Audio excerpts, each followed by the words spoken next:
Hi guys, and thank you for clicking on this video. So I just wanted to show you my Trachycarpus Fortunei seedlings this year. So these ones are from last year's seeds, so fresh ripe seed from like Jan-Feb last year, 2019, planted in say March 2019. It's now March of 2020, so it's been about 12 months and we've got a very good success rate.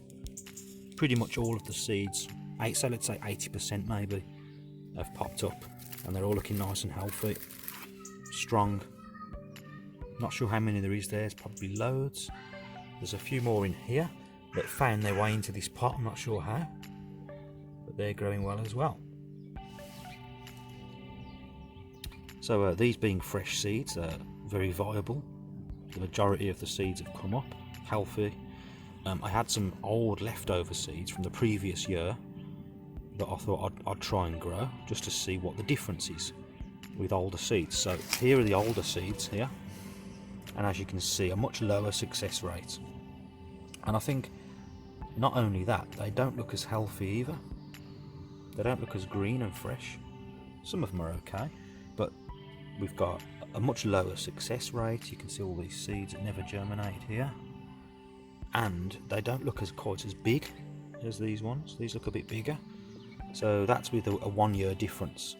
So you know, those seeds, once they ripened last year, they were planted. These ones ripened and then they were left for 12 months and then planted, so you've got a much different result.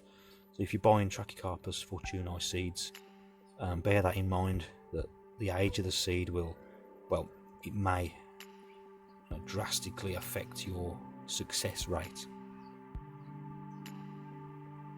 So old, less viable seeds, fresh, ripe seeds.